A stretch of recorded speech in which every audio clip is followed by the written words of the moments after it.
Hello et bienvenue dans une nouvelle vidéo. Aujourd'hui je vais me maquiller en utilisant mes pires produits de l'année 2023. Il y a, si je ne me trompe pas, 2 jours d'ici, vous avez vu une vidéo dans laquelle je me maquille en utilisant les produits que j'ai préférés dans l'année 2023. Aujourd'hui, on va faire l'inverse et je vais utiliser les produits que j'ai vraiment pas aimé du tout. J'ai pas exactement un truc dans chaque catégorie, donc il va peut-être y avoir des petites exceptions, mais je vais vous expliquer tout ça en me maquillant. Ici, le but est quand même d'arriver à un résultat qui me convienne. Donc je vais quand même tenter de les faire fonctionner du mieux que je peux et sans doute que le résultat final ne sera pas complètement dramatique, mais globalement il y a quand même ici pas mal de produits pour lesquels j'ai peu d'espoir, à commencer par le primer de cicatrice, c'est le Perfector Poreless Blur Primer. Alors il faut en mettre assez peu, je trouve. C'est un primer un peu silicone comme ça. Au début quand je l'applique, je trouve qu'il se travaille bien dans le teint.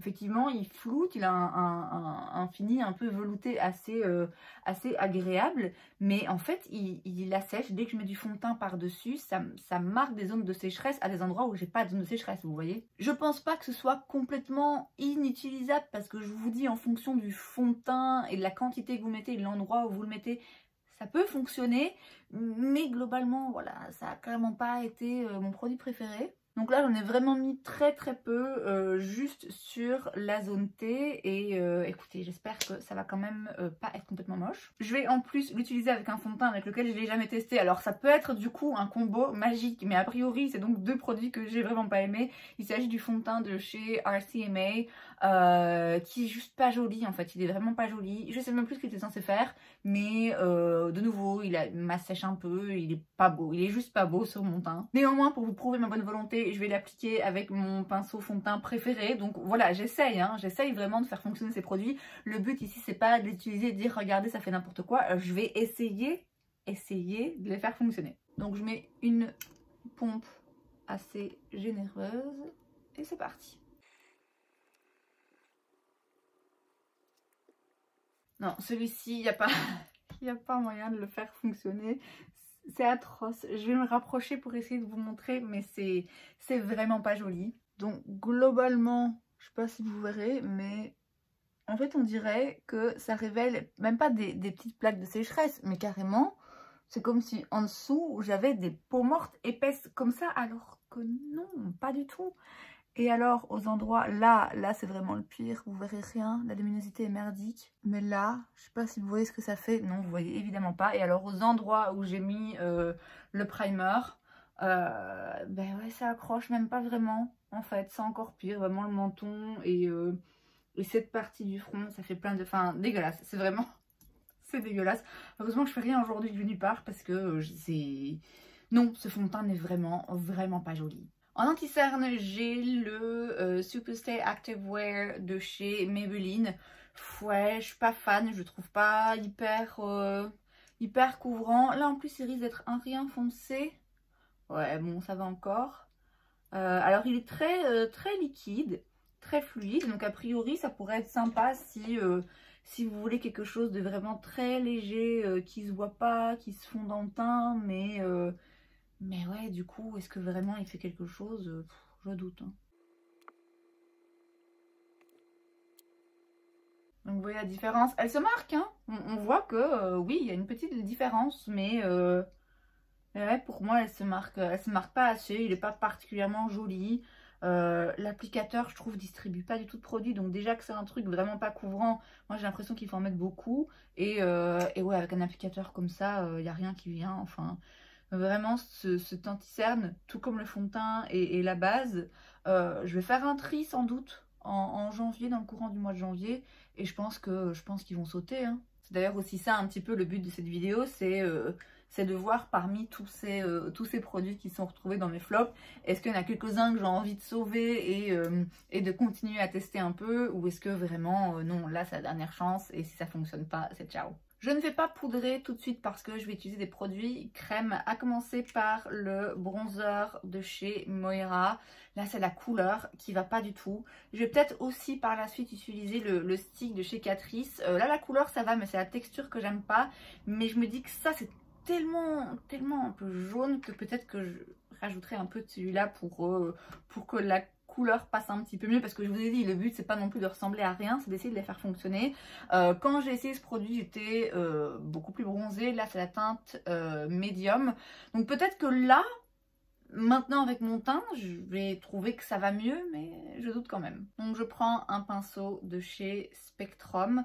Je me rappelle plus de la texture, ça m'a l'air un peu sec quand même, hein. Ah ouais, c'est un peu sec. Bon, après du coup si vous trouvez les bronzers crémeux un peu trop émollients, ça peut être sympa, mais pour le coup c'est quand même un petit peu, ouais, un petit peu plus sec que les autres.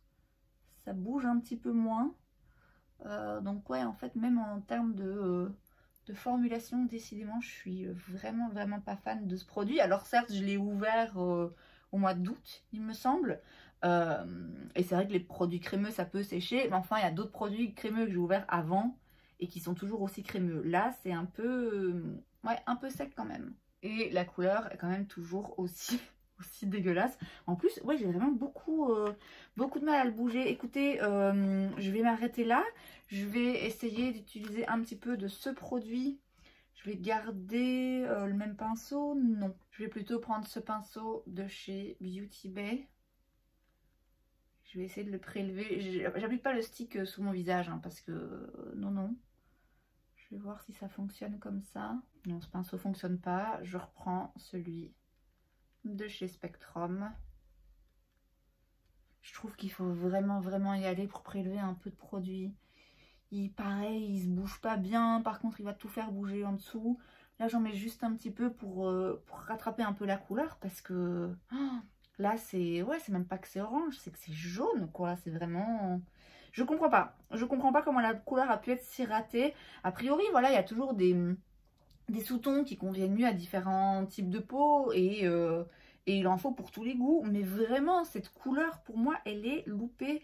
Et ça m'étonne, et c'était vraiment une grosse déception, parce que Moira, ils font quand même des très beaux produits, je trouve. Ça a été vraiment pour moi la marque, la découverte de l'année.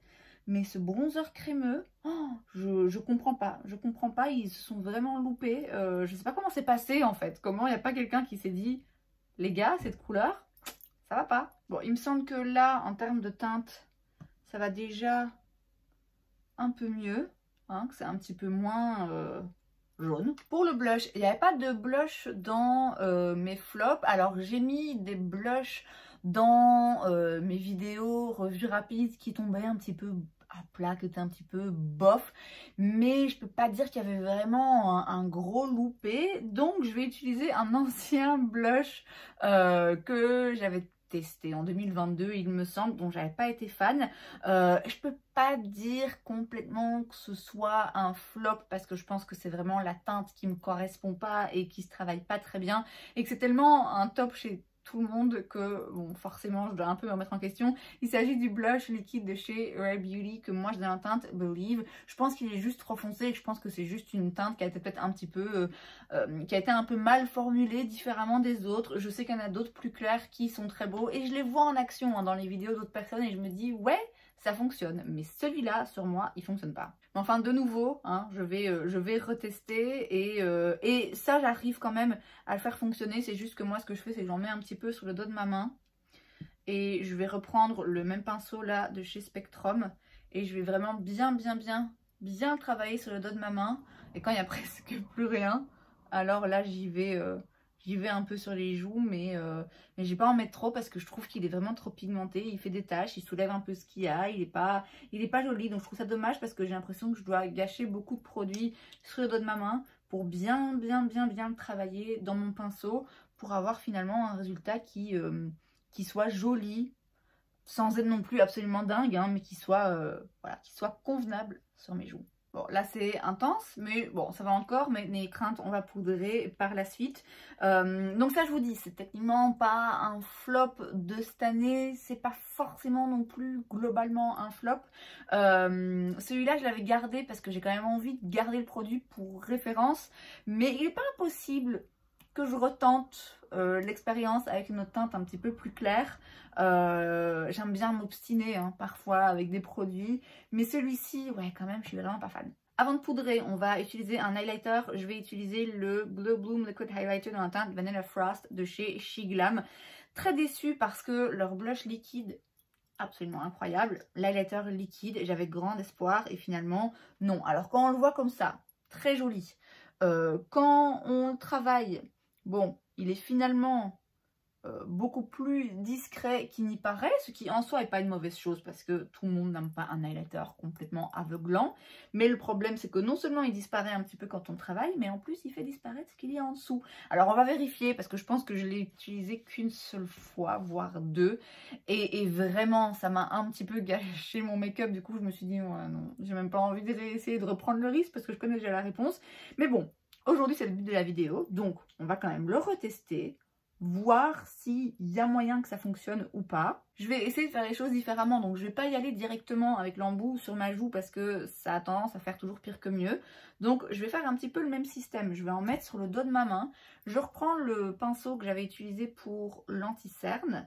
Je vais travailler la matière correctement dans mon pinceau pour que tout soit bien, bien diffus. Et puis je vais y aller et... ouais, bon, du coup, effectivement, il se passe vraiment pas grand-chose quand on fait comme ça. Oui, c'est une chouette technique pour adoucir un produit, mais bon, c'est vrai que là, du coup, il y a vraiment pas grand-chose. Donc, je vais en reprélever un peu, mais cette fois-ci, sans trop le travailler. Donc là, on voit un petit peu plus, mais... ouais, non, hein, ça fait quand même bouger ce qui est en dessous. Ouais, ça se voit, ça fait une tache. Et en fait, dès qu'on le met, enfin en tout cas moi, dès que je l'ai mis sur ma main, j'ai senti que c'était huileux. C'est pas un truc un petit peu aqueux, c'est pas un truc crémeux, c'est vraiment huileux. Et c'est ça en fait qui va détruire le maquillage qui est en dessous.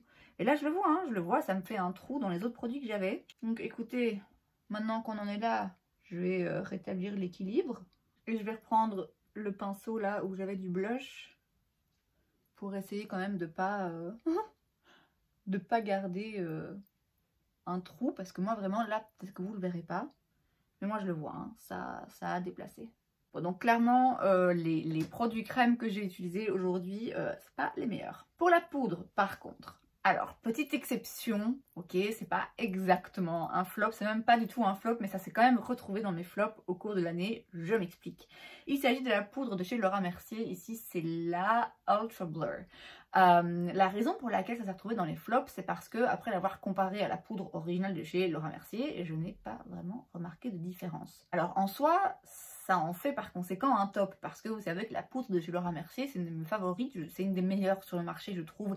Elle est classique, incontournable pour de bonnes raisons, et donc cette poudre est vraiment très bien, je n'ai rien à lui reprocher. C'était un flop parce que je m'attendais à ce qu'elle soit plus floutante. Ultra Blur, c'est dans le nom, et en fait, non, ça ne change quasiment rien. Alors, je sais par contre que ça change dans les ingrédients, où je pense qu'ici, il n'y a pas de talc, il me semble. En tout cas, il n'y a pas un ingrédient qui peut être irritant, qui peut être pas très bon pour la peau, etc., qu'il y a dans la poudre classique. Donc, c'est vrai que si vous cherchez une formulation un petit peu plus correcte, je pense que celle-ci, effectivement, est mieux. Mais ce n'était pas mon cas. Moi, je voulais le côté Ultra Blur, et je ne l'ai pas eu. Raison pour laquelle elle s'est retrouvée dans mes flops, mais en soi, je vous dis, c'est pas du tout un mauvais produit. C'est un produit que j'aime beaucoup utiliser.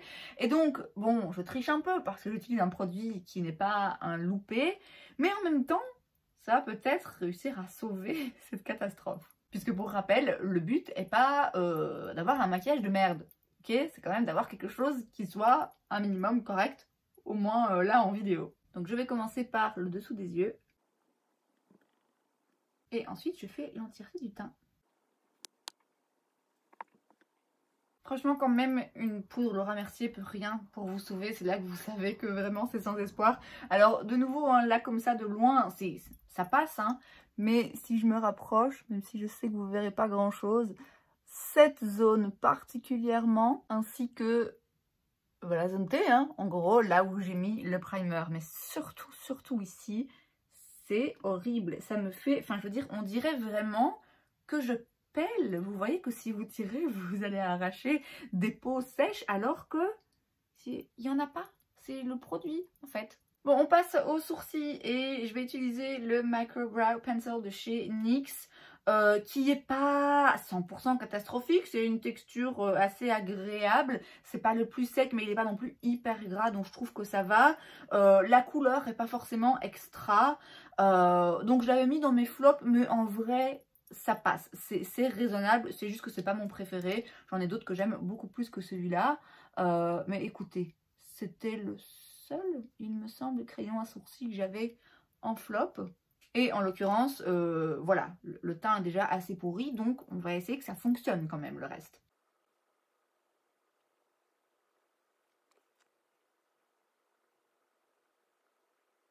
Donc ici, je sais pas, je pense pas que ça se voit hein, de là où vous êtes. Mais ici, c'est plutôt ouais, la teinte qui est pas tout à fait appropriée. Mais bon, c'est rien de dramatique non plus. Hein. Je peux franchement l'utiliser, ça passe. C'est pas absolument horrible. Mais c'est pas aussi approprié comme teinte que le liner, que je viens en même teinte, puisque c'est Ash Brown. Le liner, il fonctionne. Celui-ci, pour une raison que j'ignore, c'est ouais, un petit peu moins tip-top ce qu'il me faut. Toujours dans les sourcils, j'avais le Brush Up Brows de chez Beauty Bay. Alors celui-ci, c'est un savon qu'il faut humidifier. Je voudrais bien le réessayer avant de potentiellement m'en débarrasser. Parce que je pense qu'il y a vraiment un processus d'apprentissage avec ce produit, d'arriver à bien doser, à bien l'utiliser. Mais c'est pour faire des sourcils quand même un petit peu bien plaqués. Et comme j'ai déjà fait tout le teint, j'ai peur que ça ruine un petit peu tout, même si le teint est déjà pourri. Donc je vais plutôt le garder pour une prochaine fois à réessayer. Et là je vais utiliser le She Glam, c'est le Set Me Up Brow Hold Crystal Clear. Qui, pareil, hein, complètement inutile, qui fixe rien du tout. Mais là, pour le coup, c'est plus facile à utiliser parce qu'on peut directement y aller au goupillon. C'est donc ce que je vais faire. Je vais utiliser par contre un petit goupillon de chez Beauty Bay parce qu'ils sont pratiques comme ils sont tordus. Et je vais en prélever un peu. Je vais quand même le travailler sur le dos de ma main pour pas qu'il y en ait trop au même endroit. Et je vais tenter de fixer mes sourcils avec un truc qui ne tient pas. Alors vous voyez là comme ça, bon, c'est pas horrible, hein, c'est pas un produit qui fait des traces ou des taches ou vous dites mon dieu c'est quoi cette horreur. C'est juste que ça sert à rien, ça va rien tenir du tout, je vous le garantis. Alors si vous voulez juste mettre un petit gel à sourcils transparent par principe, bon, allez-y hein, mais moi il faut que ça tienne, or ça ne tient pas. Je vais faire comme d'habitude et on va voir si je suis mauvaise langue, mais ouais, je vois déjà là que ouais, c'est déjà en train de tomber. On passe aux yeux et je vais utiliser la petite palette de chez Kiko qui, bon, comme d'autres produits que je vous ai montré aujourd'hui, c'est pas catastrophique. Mais c'est pas ouf non plus quoi, je trouve pas qu'elle ait quelque chose de particulier. Alors après c'est moi qui ai choisi l'harmonie de couleurs et j'ai pas choisi une harmonie de couleurs qui sort forcément de l'ordinaire. Mais même en termes de formulation, je trouve pas, ouais, je trouve pas que ce soit dingue. Alors c'est pas la marque la plus chère, mais c'est quand même pas donné. Je sais plus combien c'était, mais je trouve qu'il y a vraiment moyen de trouver mieux, moins cher. Et ouais, globalement, j'ai pas été impressionnée. Je vais pas me prendre la tête, on va faire un petit truc vite fait. Donc je vais commencer par la teinte la plus claire ici. Je vais la mettre en dessous du sourcil et je vais bien la faire redescendre parce que elle n'est pas forcément assez claire pour faire ça. En tout cas, elle n'illumine pas le dessous du sourcil. Mais là, c'est juste pour avoir une petite base pour mieux estomper le reste par la suite. Ensuite, avec mon pinceau MAC 224S, donc vous voyez vraiment, hein, je fais tout mon possible. Je vais utiliser cette teinte juste là et je vais la travailler dans le creux de paupière. Il n'y a pas masse de pigmentation et en fait c'est hyper poudreux. Ouais, je suis pas, de nouveau, pas convaincue. C'est pas horrible si vous avez cette palette. Bon, voilà, hein, vous arriverez à faire quelque chose. Mais en fonction de ce que vous cherchez, je suis pas sûre que ce soit hyper utile. Je vais maintenant prendre un pinceau E45 de chez Sigma. Et je vais prendre cette teinte juste là. Et là, je vais venir plutôt vers le coin externe. Et l'étirer. En fait, je trouve ça vraiment très poudreux pour finalement pas beaucoup de pigmentation, quoi. Avoir des fards ABH qui sont, c'est vrai, très poudreux, mais qui sont pigmentés et qui se travaillent magnifiquement bien. Ça me dérange pas avoir des fards hyper poudreux pour finalement avoir une pigmentation qui est pas ouf et ouais, c'est pas des fards non plus qui se dégradent hyper bien. Enfin voilà, c'est inutile encore une fois d'après moi. Et si jamais je me rapproche pour que vous voyez, les sourcils sont déjà redescendus. Donc je reprends un petit peu de cette même teinte que je viens d'utiliser mais avec le pinceau MAC pour essayer d'intensifier un peu parce que il se passe pas grand chose. Et avec mon pinceau Sigma, je prends maintenant la teinte la plus foncée. Et là, je vais vraiment rester en ras de cils vers le coin externe. Maintenant, je vais prendre cette teinte lumineuse, un petit peu bronze. Et pareil, vous voyez, c'est pas...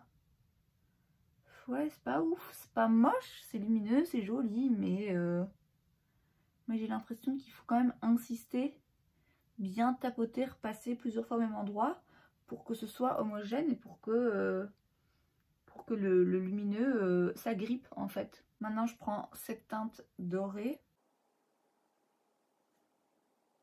Alors, vous voyez, au final, le look sur mes yeux, il est pas moche.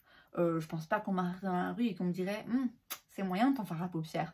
Même quelqu'un qui s'y connaît et qui voit comme ça à la caméra se dirait pas ouf, mauvaise qualité. Vous voyez, c'est pas complètement pourri, mais moi quand je travaille les fards, je sens que je trouve pas ça hyper efficace, je trouve pas ça hyper agréable. Après c'est vraiment une question de préférence personnelle, hein, parce que moi par exemple j'adore travailler les fards ABH et je sais que c'est pas le cas de tout le monde. Donc voilà, mais moi je ressors pas particulièrement de satisfaction dans le fait d'utiliser cette palette et de travailler ces fards à paupières. J'ai ensuite un eyeliner, c'est le Liquid Eyeliner de chez Beauty Bay. C'est la teinte Domino. Alors dans mes souvenirs, ouais, il est un peu pas très facile je trouve d'usage. On en met un petit peu partout et il est un peu épais et tout. Je suis pas hyper motivée là à l'idée de faire un thread liner, mais en même temps j'ai envie de le retester. Donc je vais essayer de faire un truc un peu vite fait et je vais me concentrer quand même sur l'extérieur parce que j'ai pas envie de faire un gros thread liner. Donc écoutez, on va voir ce que ça donne.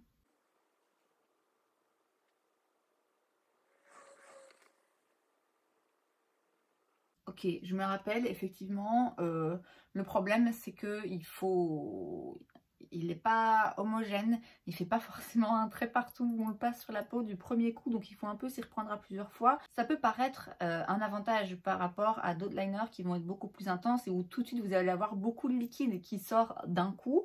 Quand en débutant, c'est bien d'avoir un truc un petit peu plus sec. Mais là le problème en fait c'est que du coup ça vous force à insister un petit peu plus et quand vous insistez là du coup ça en fout partout. C'est ça le problème, je trouve que globalement ouais, il est vraiment pas ouf. Alors bon voilà, hein, j'ai un thread liner, c'est pas horrible, j'ai pas dû m'y reprendre à 10 fois. Mais clairement, encore une fois, en termes de travail, je trouve pas ça agréable ni facile. En termes de mascara, j'ai des flops qui, encore une fois, n'en sont pas forcément. J'ai deux mascaras de chez Catrice, c'est les Glam & Girl. J'en ai un, il est waterproof et l'autre c'est Easy Wash Off. Donc c'est un mascara tubing, donc il sortira juste avec de l'eau tiède en faisant rouler délicatement les cils. Je n'aime pas la méthode de démaquillage de ce mascara en fait. Je sais que c'est le genre de formulation qui justement est appréciée parce que c'est très facile à retirer, mais moi je n'aime pas ça. Je n'aime vraiment pas ça, j'aime pas les petits morceaux que ça fait, ça sortira pas vraiment en tube, ça s'effrite par des petits morceaux, j'ai toujours peur que ça finisse dans mes yeux et de m'arracher des cils dans le démaquillage. Et en plus de ça, il fait plein de petits morceaux aussi en cours de journée. Donc celui-là, je suis vraiment pas fan. Après le Volume Waterproof, je l'aime bien et j'aime bien le résultat, c'est juste que du coup il est très difficile à retirer parce que il est vraiment bien waterproof. Donc c'est un peu la peste ou le choléra. Vous voyez, quoi qu'il arrive, je sais que quand je mets un de ces mascaras, je vais pas apprécier le moment où je me démaquille. Mais en l'occurrence, celui-ci tient beaucoup plus le coup en journée, il me fait pas des morceaux. Et en plus là je suis en train d'utiliser, et j'ai bientôt fini d'ailleurs, un petit démaquillant de chez Essence dont je vous reparlerai dans une vidéo Empties prochainement. et il m'a l'air quand même très très efficace. Donc je serais curieuse de voir s'il m'aide un petit peu à retirer ce mascara plus facilement. Juste pour info, j'ai racheté récemment, mais vous le verrez dans un haul un petit peu plus tard sans doute, j'ai racheté récemment un mascara Glam D'Or de chez Catrice, mais classique, ok? Pas waterproof, pas tubing, juste le classique, parce que encore une fois j'aime bien l'effet, juste retirer, ça me plaît pas.